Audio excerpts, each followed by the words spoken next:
ત્રીજો સ્કંદ 12મો અધ્યાય સૃષ્ટિનો વિસ્તાર। શ્રી મૈત્રેયજીએ કહ્યું, હે વિદુરજી, અહીં સુધી મેં તમને ભગવાનનો કાળરૂપી મહિમા સંભળાવ્યો। હવે બ્રહ્માજીએ જે રીતે જગતની રચના કરી તે સાંભળો। તેમણે સૌથી પહેલાં અજ્ઞાનની 5 વૃત્તિઓ તમ એટલે કે અવિદ્યા, મોહ એટલે કે અસ્મિતા, મહામોહ એટલે રાગ, તામિસત્ર એટલે દ્વેષ અને અંધતા મિશ્ર એટલે અભિનિવેશની રચના કરી। પરંતુ તે અત્યંત પાપમયી સૃષ્ટિને જોઈને તેઓ પ્રસન્ન થયા નહીં। ત્યારે તેમણે પોતાના મનને ભગવાનના ધ્યાનથી પવિત્ર કરીને તેનાથી બીજી સૃષ્ટિની રચના કરી। આ વખતે બ્રહ્માજીએ સનક, સનંદન, સનાતન અને સનતકુમાર આ 4 નિવૃત્તિપરાયણ ઉધર્વ રહેતા મુનિઓ ઉત્પન્ન કર્યા। પોતાના આ પુત્રોને બ્રહ્માજીએ કહ્યું, પુત્રો, તમે સૃષ્ટિ ઉત્પન્ન કરો, પરંતુ તેઓ જન્મથી જ મોક્ષ માર્ગ એટલે કે નિવૃત્તિ માર્ગનું અનુસરણ કરનારા અને ભગવાનના ધ્યાનમાં તત્પર હતા, તેથી તેમણે એમ કરવા ઈચ્છા ન દર્શાવી। જ્યારે બ્રહ્માજીએ જોયું કે મારી આજ્ઞા નહીં માનીને મારા આ પુત્રો મારો તિરસ્કાર કરી રહ્યા છે, ત્યારે તેમને અસહ્ય ક્રોધ ચડ્યો, જેને રોકવાનો તેમણે પ્રયત્ન કર્યો, પરંતુ બુદ્ધિ વડે તેમના બહુ રોકવા છતાં પણ તે ક્રોધ તત્કાળ પ્રજાપતિના ભવા વચ્ચેથી એક નીલલોહિત એટલે કે શ્યામ અને લાલ રંગના બાળક રૂપે પ્રગટ થઈ ગયો। દેવતાઓના પૂર્વજ તે ભવ એટલે કે રુદ્ર ભગવાન રડી રડીને કહેવા લાગ્યા, હે જગત પિતા વિધાતા, મારું નામ અને રહેવાનું ઠામ એટલે કે સ્થાન બતાવો। ત્યારે કમલયોની ભગવાન બ્રહ્માએ તે બાળકની પ્રાર્થના પૂરી કરવા માટે મધુર વાણીમાં કહ્યું, રડો નહીં, હું હમણાં જ તમારી ઈચ્છા પૂરી કરું છું। દેવ શ્રેષ્ઠ, તમે જન્મતા જ બાળકની જેમ દુષ્કા ભરીને રડવા લાગ્યા, તેથી પ્રજા તમને રુદ્ર નામે બોલાવશે। તમારા રહેવા માટે પહેલાંથી જ મેં હૃદય, ઇન્દ્રિયો, પ્રાણ, આકાશ, વાયુ, અગ્નિ, જળ, પૃથ્વી, સૂર્ય, ચંદ્રમા અને તપ એટલા સ્થાનો રચી દીધા છે। તમારા નામ મન્યુ, મનુ, મહિનસ, મહાન, શિવ, ઋતુધ્વજ, ઉગ્રરેતા, ભવ, કાલ, વામદેવ અને ધૃતવ્રત હશે, તથા ધી, વૃત્તિ, ઉષ્ણા, ઉમા, નિયુત, સર્પી, ઈલા, અંબિકા, ઈરાવતી, સુધા અને દીક્ષા આ 11 રુદ્રાણીઓ તમારી પત્નીઓ હશે। તમે ઉપયુક્ત નામો, સ્થાનો અને પત્નીઓ સ્વીકારો અને તેમના વડે ઘણી બધી પ્રજા ઉત્પન્ન કરો, કારણ કે તમે પ્રજાપતિ છો। લોકપિતા બ્રહ્માજી પાસેથી આવી આજ્ઞા મેળવીને નીલ લોહિત ભગવાન બળ, આકાર અને સ્વરૂપમાં પોતાના જેવી જ પ્રજા ઉત્પન્ન કરવા લાગ્યા। રુદ્ર ભગવાન વડે ઉત્પન્ન થયેલા રુદ્રોને અસંખ્ય સમૂહો બનાવીને સમસ્ત સંસારનું ભક્ષણ કરતા જોઈ બ્રહ્માજીને ભારે શંકા થઈ। ત્યારે તેમણે રુદ્રને કહ્યું, હે દેવોત્તમ, તમારી પ્રજા તો પોતાની ભયંકર દ્રષ્ટિથી મને અને સઘળી દિશાઓને બાળી રહી છે, માટે આવી સૃષ્ટિ ન રચો, બસ કરો, તમારું કલ્યાણ થાઓ। હવે તમે સમસ્ત પ્રાણીઓને સુખ આપવા માટે તપ કરો, પછી તે તપના પ્રભાવે જ તમારે પહેલાંની જેમ આ સંસારની રચના કરવી। મનુષ્ય તપ વડે જ ઇન્દ્રિયાતીત સર્વાંતર્યામી જ્યોતિ સ્વરૂપ શ્રી હરિને સહેલાઈથી પ્રાપ્ત કરી શકે છે। શ્રી મૈત્રેયજી કહે છે, જ્યારે બ્રહ્માજીએ આવી આજ્ઞા આપી ત્યારે રુદ્ર ભગવાને ભલે કહીને તે આજ્ઞા માથે ચઢાવી અને પછી તેમની અનુમતિ લઈને તથા તેમની પરિક્રમા કરીને તેઓ તપ કરવા માટે વનમાં ગયા। ત્યાર પછી ભગવાનની શક્તિથી સંપન્ન બ્રહ્માજીએ જ્યારે સર્જન માટે સંકલ્પ કર્યો, ત્યારે તેમને વધુ 10 પુત્રો ઉત્પન્ન થયા। તેમનાથી જગતની ઘણી વૃદ્ધિ થઈ। તેમના નામ મરીચ, અત્રિ, અંગિરા, પુલત્સ્ય, પુલહ, કૃતુ, ભૃગુ, વસિષ્ઠ, દક્ષ અને 10મા નારદ હતા।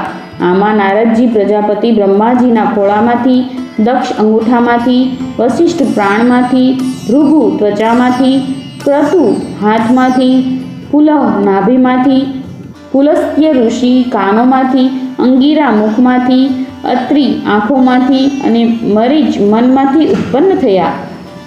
પછી તેમના ડાબા સ્તનમાંથી ધર્મ ઉત્પન્ન થયો, જેની પત્ની મૂર્તિથી સ્વયં નારાયણ અવતર્યા, તથા તેમની પીઠમાંથી અધર્મનો જન્મ થયો અને તેનાથી સંસારને ભયભીત કરનારા મૃત્યુ ઉત્પન્ન થયું.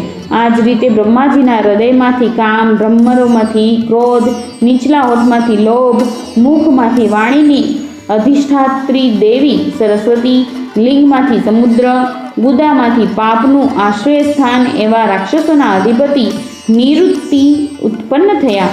છાયામાંથી દેવહૂતિના પતિ ભગવાન કર્દમ ઉત્પન્ન થયા. આ રીતે આ સગળું જગત કરતા બ્રહ્માજીના શરીર અને મનમાંથી ઉત્પન્ન થયું. હે વિદુરજી, ભગવાન બ્રહ્માની પુત્રી સરસ્વતી ઘણી જ સુકોમળ અને મનોહર હતી. અમે સાંભળ્યું છે કે એકવાર તેને જોઈને બ્રહ્માજી કામ મોહિત થઈ ગયા હતા. જોકે તે પોતે તો વાસના રહિત હતી. તેમને આવો અધર્મમય વિચાર કરતા જોઈને તેમના પુત્રો મરીચ વગેરે ઋષિઓએ તેમને સમજાવ્યા. પિતાજી, તમે સમર્થ છો તો પણ પોતાના મનમાં ઉત્પન્ન થયેલા કામના વેગને નહીં રોકતા પુત્રી ગમન જેવું દુસ્તર પાપ કરવાનો વિચાર કરી રહ્યા છો. આવું તો તમારા પૂર્વે થયેલા કોઈ પણ બ્રહ્માએ કર્યું નથી અને ભવિષ્યમાં પણ કોઈ કરશે નહીં. હે જગતગુરુ, તમારા જેવા તેજસ્વી પુરુષોને તો આવું કામ શોભતું નથી, કારણ કે તમારા જેવાઓના આચરણોનું અનુસરણ કરવાથી જ તો સંસારનું કલ્યાણ થાય છે. જે ભગવાને પોતાના સ્વરૂપમાં રહેલા આ જગતને પોતાના જ તેજથી પ્રગટ કર્યું છે તેમને નમસ્કાર છે. આ સમયે તેઓ જ ધર્મનું રક્ષણ કરી શકે છે. પોતાના પુત્રો મરીચ વગેરે પ્રજાપતિઓની પોતાની સામે આ રીતે કહેતા જોઈને પ્રજાપતિઓના પતિ બ્રહ્માજી ઘણી લજ્જા પામ્યા અને તેમણે તે શરીર તે જ સમયે ત્યજી દીધું. ત્યારે દિશાઓએ તે ઘોર શરીર ગ્રહણ કરી લીધું. એ જ ધુમ્મસ થયું જેને અંધકાર પણ કહે છે. એક વખત બ્રહ્માજી એવું વિચારી રહ્યા હતા કે હું પહેલાંની જેમ સુવ્યવસ્થિત રૂપે બધા ભુવનોની રચના કેવી રીતે કરું. તે જ સમયે તેમના ચારે મુખોમાંથી 4 વેદ પ્રગટ થયા. એ ઉપરાંત ઉપવેદ, ન્યાયશાસ્ત્ર, હોતા, ઉદ્ગાતા, અધ્વર્યુ અને બ્રહ્મા, આ 4 ઋત્વિજોના કર્મો, યજ્ઞોનો વિસ્તાર, ધર્મના 4 ચરણો અને 4 આશ્રમ તથા તેમની વૃત્તિઓ, આ બધા પણ બ્રહ્માજીના મુખોમાંથી જ ઉત્પન્ન થયા. વિદુરજીએ પૂછ્યું, હે તપોધન, જગત સ્રષ્ટાઓના સ્વામી બ્રહ્માજીએ જ્યારે પોતાના મુખોમાંથી આ વેદ વગેરે રચ્યા તો તેમણે પોતાના કયા મુખથી કઈ વસ્તુ ઉત્પન્ન કરી એ તમે કૃપા કરીને મને બતાવો. શ્રી મૈત્રેયજીએ કહ્યું, વિદુરજી, બ્રહ્માજીએ પોતાના પૂર્વ, દક્ષિણ, પશ્ચિમ અને ઉત્તરના મુખમાંથી અનુક્રમે ઋક, યજુઃ, સામ અને અથર્વ વેદો રચ્યા તથા એ જ ક્રમે શસ્ત્ર એટલે કે હોતાનું કર્મ, ઈજ્યા એટલે અધ્વર્યુના કર્મ, સ્તુતિસ્તોમ એટલે ઉદ્ગાતાનું કર્મ અને પ્રાયશ્ચિત એટલે બ્રહ્માનું કર્મ, આ ચારેયની રચના કરી. આ જ રીતે આયુર્વેદ એટલે ચિકિત્સાશાસ્ત્ર, ધનુર્વેદ એટલે શસ્ત્રવિદ્યા, ગાંધર્વ વેદ એટલે સંગીતશાસ્ત્ર અને સ્થાપત્ય વેદ એટલે શિલ્પશાસ્ત્ર, આ 4 ઉપવેદો પણ અનુક્રમે તે પૂર્વ વગેરે મુખોમાંથી જ ઉત્પન્ન કર્યા. પછી સર્વદર્શી ભગવાન બ્રહ્માએ પોતાના 4 મુખોમાંથી ઇતિહાસ પુરાણ રૂપી 5મો વેદ રચ્યો. આ જ ક્રમે ષોડશી અને ઉક્ત, ચયન અને અગ્નિષ્ટોમ, આપતોર્યાંગ અને અતિરાત્ર તથા વાજપેય અને ગોસવ, આ બે યાગ પણ તેમના પૂર્વ વગેરે મુખમાંથી જ ઉત્પન્ન થયા. વિદ્યા, દાન, તપ અને સત્ય, ધર્મના આ 4 ચરણો અને તેમની વૃત્તિઓ સહિત 4 આશ્રમ પણ આ જ ક્રમે પ્રગટ થયા. જેમાં સાવિત્ર 1, પ્રાજાપત્ય 2, બ્રાહ્મ 3 અને બૃહત 4, આ 4 વૃત્તિઓ બ્રહ્મચારીની છે તથા વાર્તા 5, સંચય 6, શાલિન 7 અને શિલોંજ 8, આ 4 વૃત્તિઓ ગૃહસ્થની છે. આ જ પ્રમાણે વૃત્તિ ભેદે વૈખાનસ 9, વાલ્ખિલ્ય 10, ઔદુંબર 11 અને ફેનપ 12, આ 4 પ્રકાર વાનપ્રસ્થોના છે તથા કુટીચક 13, બહુદક 14, હંસ 15 અને નિષ્ક્રિય એટલે કે પરમહંસ 16, આ 4 પ્રકાર સંન્યાસીઓના છે. આ જ ક્રમે આન્વિક્ષિકી 17, ત્રયી 18, વાર્તા 19 અને દંડનીતિ 20, આ 4 વિદ્યાઓ તથા 4 વ્યાહતિઓ 21 પણ બ્રહ્માજીના 4 મુખોમાંથી ઉત્પન્ન થઈ તથા તેમના હૃદય આકાશમાંથી ઓમકાર પ્રગટ થયો. તેમના રૂવાટામાંથી ઉષ્ણિક, ત્વચામાંથી ગાયત્રી, માંસમાંથી ત્રિષ્ટુપ, સ્નાયુમાંથી અનુષ્ટુપ, અસ્થિઓમાંથી જગતી, મજ્જામાંથી પંક્તિ અને પ્રાણમાંથી બૃહતી છંદ ઉત્પન્ન થયા. એવી જ રીતે તેમના જીવ સ્પર્શ વર્ણો ક વર્ગ વગેરે 5 વર્ગો અને શરીર સ્વર્ણો અકાર વગેરે કહેવાયા. તેમની ઇન્દ્રિયોને ઉષ્માક્ષર એટલે કે શ શ સ હ અને બળને અંતઃસ્થાક્ષરો એટલે કે ય ર લ વ કહે છે તથા તેમની ક્રીડાથી નિષાદ, ઋષભ, ગાંધાર, ષડજ, મધ્યમ, ધૈવત અને પંચમ આ 7 સ્વરોની પજ્યા. હે तात, બ્રહ્માજી શબ્દ બ્રહ્મ સ્વરૂપ છે. તેઓ વૈખરી એટલે કે વાણી રૂપે વ્યક્ત અને ઓમકાર રૂપે અવ્યક્ત છે તથા તેમનાથી પર સર્વત્ર જે પરિપૂર્ણ પર બ્રહ્મ છે તે જ અનેક પ્રકારની શક્તિઓથી વિકસિત થઈને ઇન્દ્ર વગેરે રૂપે ભાસી રહ્યા છે. વિદુરજી, જેનાથી ધુમ્મસ બન્યું હતું તે કામનાસક્ત પહેલું શરીર ત્યજી દીધા પછી બ્રહ્માજીએ બીજું શરીર ધારણ કરીને વિશ્વના વિસ્તરણનો વિચાર કર્યો. તેઓ જોઈ ચૂક્યા હતા કે મરીચ વગેરે મહાશક્તિશાળી ઋષિઓ વડે પણ સૃષ્ટિનું વિસ્તરણ વધુ થયું નથી. તેથી તેઓ મનોમન ફરી ચિંતા કરવા લાગ્યા. અહો, મોટું આશ્ચર્ય છે કે મારા નિરંતર પ્રયત્ન કરવા છતાં પણ પ્રજાની વૃદ્ધિ થતી નથી. લાગે છે કે આમાં દૈવ જ કંઈક વિઘ્ન નાખી રહ્યું છે. જે સમયે યથાયોગ્ય ક્રિયા કરનારા શ્રી બ્રહ્માજી દૈવ વિશે આ પ્રમાણે વિચારી રહ્યા હતા તે જ સમયે એકાએક તેમના શરીરના 2 ભાગ પડી ગયા. ક બ્રહ્માજીનું નામ છે. તેમનાથી વિભાજિત થવાને કારણે શરીરને કાય કહે છે. તે બંને વિભાગોમાંથી સ્ત્રી પુરુષનું એક યુગલ પ્રગટ થયું. તેમાં જે પુરુષ હતો તે સાર્વભૌમ સમ્રાટ સ્વયંભુવ મનુ થાય અને જે સ્ત્રી હતી તે તેમની મહારાણી શતરૂપા થયા. ત્યારથી મિથુન ધર્મ એટલે કે સ્ત્રી પુરુષ સંભોગથી પ્રજાની વૃદ્ધિ થવા લાગી. મહારાજ સ્વયંભુવ મનુએ શતરૂપાથી 5 સંતાન ઉત્પન્ન કર્યા. હે સાધુ શ્રેષ્ઠ વિદુરજી, તેમાં પ્રિયવ્રત અને ઉત્તાનપાદ એ 2 પુત્રો હતા તથા આકુતિ, દેવહૂતિ અને પ્રસૂતિ એ 3 પુત્રીઓ હતી. મનુજીએ આકુતિનું લગ્ન રુચિ પ્રજાપતિ સાથે કર્યું. વચેટ પુત્રી દેવહૂતિ કર્દમજીને અને પ્રસૂતિ દક્ષ પ્રજાપતિને આપી. આ 3 પુત્રીઓના સંતાનોથી સઘળો સંસાર ભરાઈ ગયો. 3જા સ્કંદ અંતર્ગત 12મો અધ્યાય સમાપ્ત.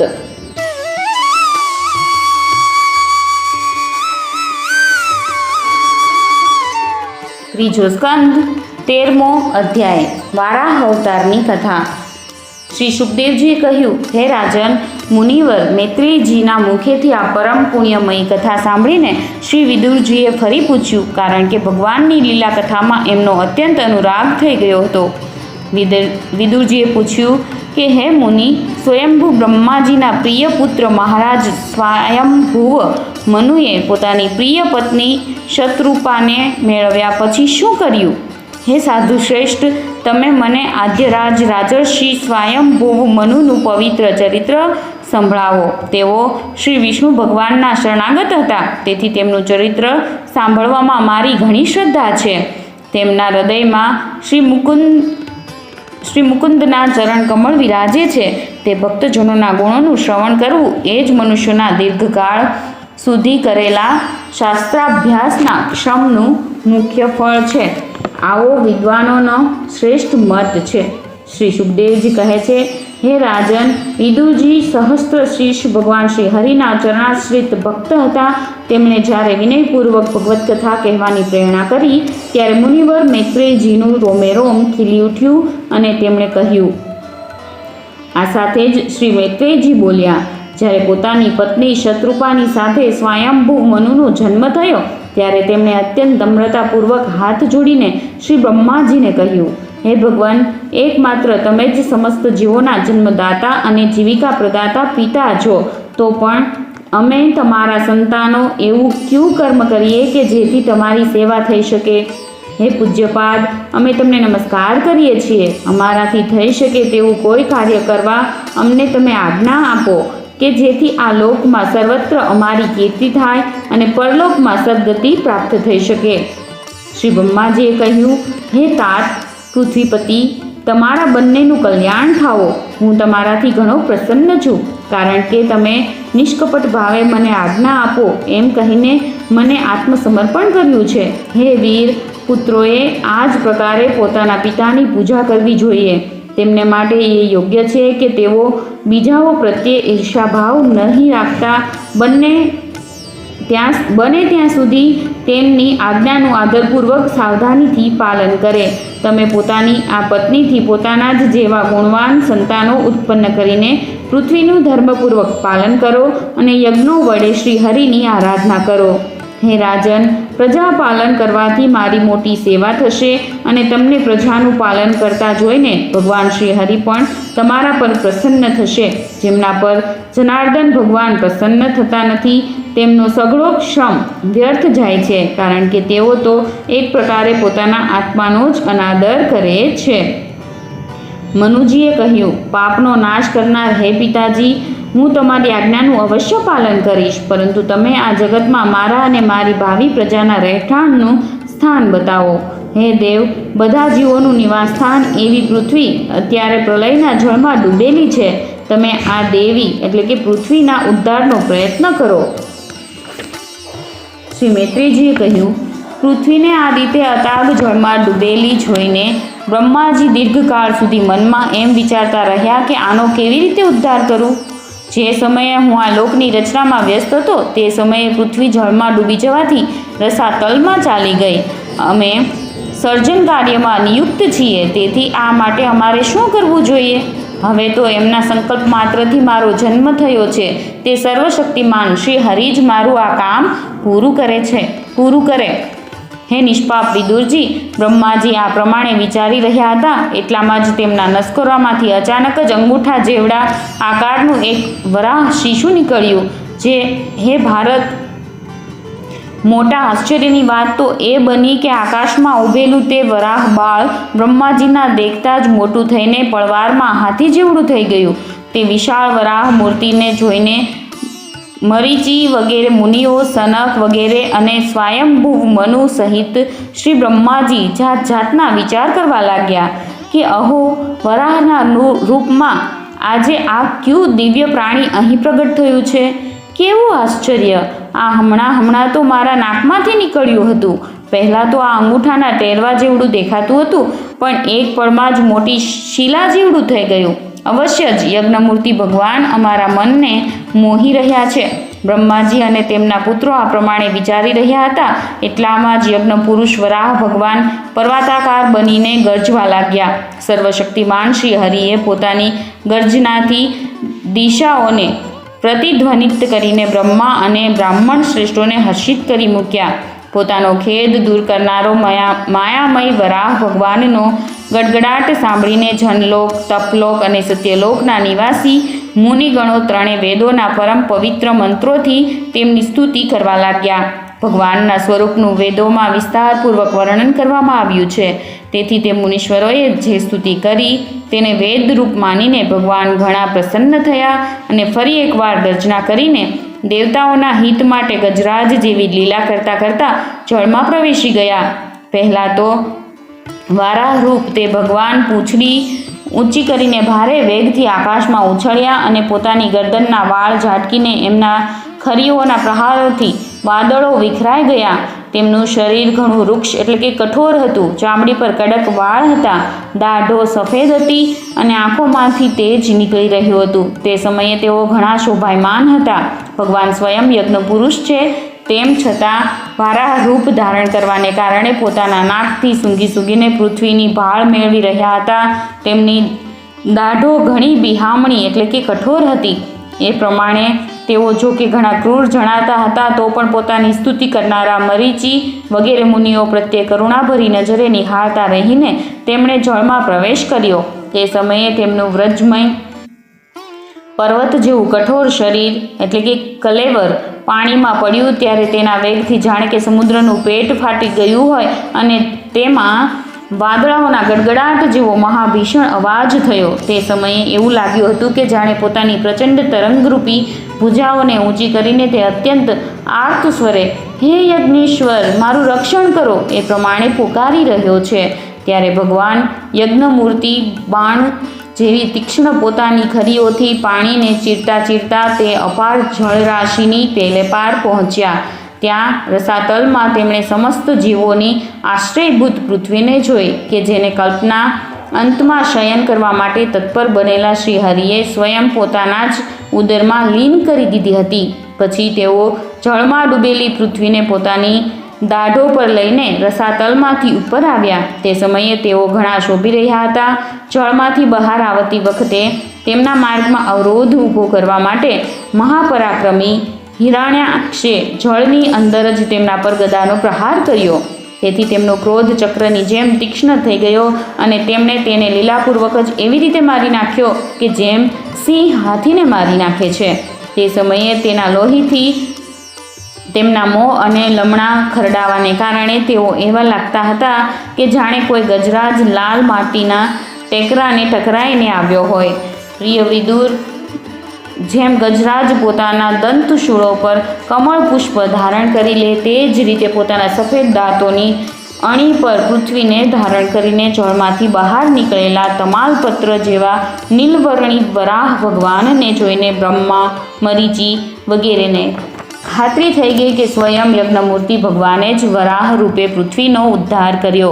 ત્યારે તેઓ હાથ જોડીને વેદવાક્યોથી તેમની સ્તુતિ કરવા લાગ્યા. ઋષિઓએ કહ્યું, હે ભગવાન અજીત, આપનો જય હો, જય હો. હે યજ્ઞપતિ, આપ પોતાના વેદત્રયી રૂપ વિગ્રહને ખંખેરી રહ્યા છો. આપને નમસ્કાર છે. આપના રોમકૂપમાં સંપૂર્ણ યજ્ઞ લીન થયેલા છે. આપે પૃથ્વીનો ઉદ્ધાર કરવા માટે જ આ વરાહરૂપ ધારણ કર્યું છે. આપને નમસ્કાર છે. હે દેવ, દુરાચારીઓને આપના આ શરીરનું દર્શન થવું અત્યંત મુશ્કેલ છે, કારણ કે આ યજ્ઞરૂપ છે. તેની ત્વચામાં ગાયત્રી વગેરે છંદો, રોમાવલીમાં કુશ, નેત્રોમાં ઘી તથા ચારે ચરણોમાં હોતા અધ્વર્યુ, ઉદ્ગાતા અને બ્રહ્મા આ ચારે ઋત્વિજોના કર્મો છે. હે ઈશ, આપના મુખમાં સુતક્રુ છે, નસ્કુરોમાં સ્ત્રુવા છે, ઉદરમાં ઈડા એટલે કે યજ્ઞનું ભક્ષણ પાત્ર છે, કાનોમાં ચમસ છે, મુખમાં પાશિત્ર એટલે કે બ્રહ્મભાગ પાત્ર છે અને કંઠમાં ગ્રહ એટલે કે સોમપાત્ર છે.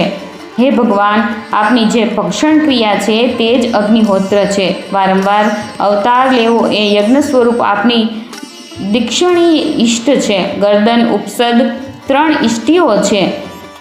બંને દાઢો પ્રાયણીય ઇષ્ટ એટલે કે દીક્ષા પછીની ઇષ્ટ અને ઉદનીય એટલે કે યજ્ઞ સમાપ્તિની ઇષ્ટ છે. જીભ પ્રવર્ગ્ય પ્રત્યેક ઉપસાદની પહેલાં કરવામાં આવતું મહાવીર નામનું કર્મ છે. માથું સભ્ય એટલે કે હોમરહિત અગ્નિ અને આવસ્થ્ય એટલે ઉપાસના માટેનો અગ્નિ છે. આ પ્રાણ ચીતી એટલે કે ઇષ્ટકાનું ચયન છે. હે દેવ, આપનું વીર્ય સોમ છે. આપનું 3 સવન પ્રાતઃ, મધ્યાહ્ન અને સાયં એ આપનું બેસવું છે.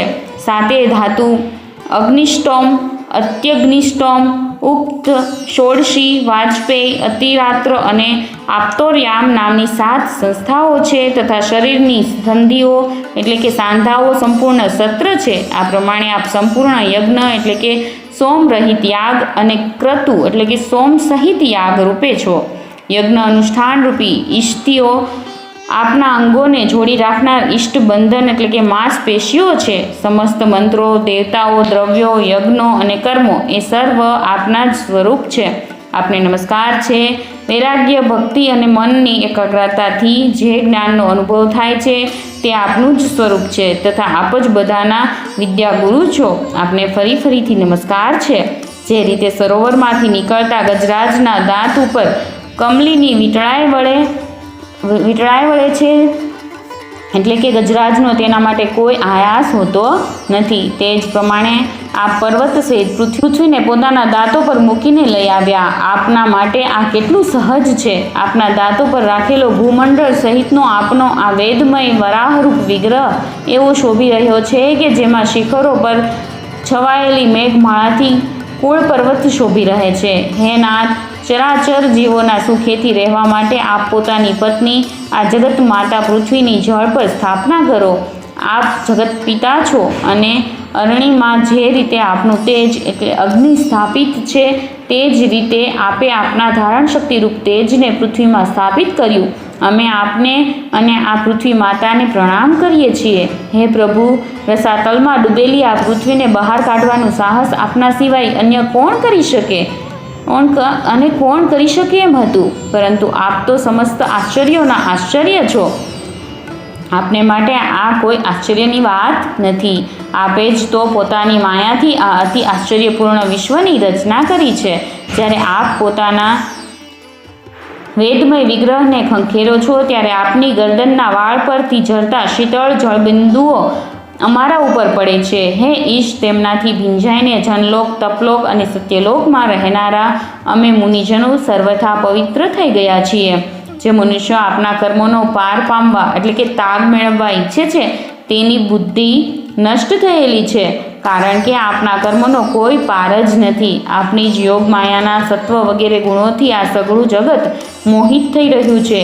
હે ભગવાન, આપ એનું કલ્યાણ કરો. શ્રી મૈત્રેયજી કહે છે, હે વિદુરજી, તે બ્રહ્મવાદી મુનિઓ વડે આ પ્રમાણે સ્તુતિ કરાયાથી સર્વનું રક્ષણ કરનારા વરાહ ભગવાને પોતાની ખરીઓથી જળને થંભાવી દઈને તેના પર પૃથ્વીનું સ્થાપન કરી દીધું. આ પ્રમાણે રસાતલમાંથી લીલાપૂર્વક બહાર લગાયેલી પૃથ્વીને જળ પર મૂકીને તે વિશ્વક્સેના પ્રજાપતિ ભગવાન શ્રી હરિ અંતર્ધાન થઈ ગયા.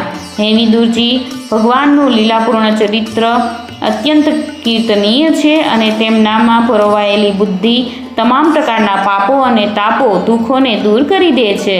જે મનુષ્ય તેમની આ મંગલમયી મંજુલ કથા ભક્તિભાવપૂર્વક સાંભળે છે તેના પર ભક્ત વત્સલ ભગવાન અંતઃકરણથી અતિ શીઘ્ર પ્રસન્ન થઈ જાય છે. ભગવાન તો બધી જ કામનાઓ પૂરી કરવામાં સમર્થ છે. તેમના પ્રસન્ન થયા પછી સંસારમાં શું દુર્લભ હોય, પરંતુ તે તુચ્છ કામનાઓની જરૂર જ શી છે. જે લોકો અનન્ય ભાવે તેમની ભક્તિ કરે છે તેમને તો તે અંતર્યામી પરમાત્મા સ્વયં પોતાનું પરમ પદ જ આપી દે છે. અરે, સંસારમાં પશુઓને બાદ કરતા પોતાના પુરુષાર્થનો સાર જાણનારો એવો કયો મનુષ્ય હશે કે જે આવાગમનમાંથી મુક્તિ અપાવનારી ભગવાનની પ્રાચીન કથાઓમાંથી કોઈ પણ અમૃતમયી કથાનું પોતાના કાનોથી એકવાર પાન કર્યા પછી તેમાંથી મનને વાળી શકે. ત્રીજા સ્કંદ અંતર્ગત વરાહ પ્રાદુર્ભાવ અનુવર્ણનમાંનો 13મો અધ્યાય સમાપ્ત.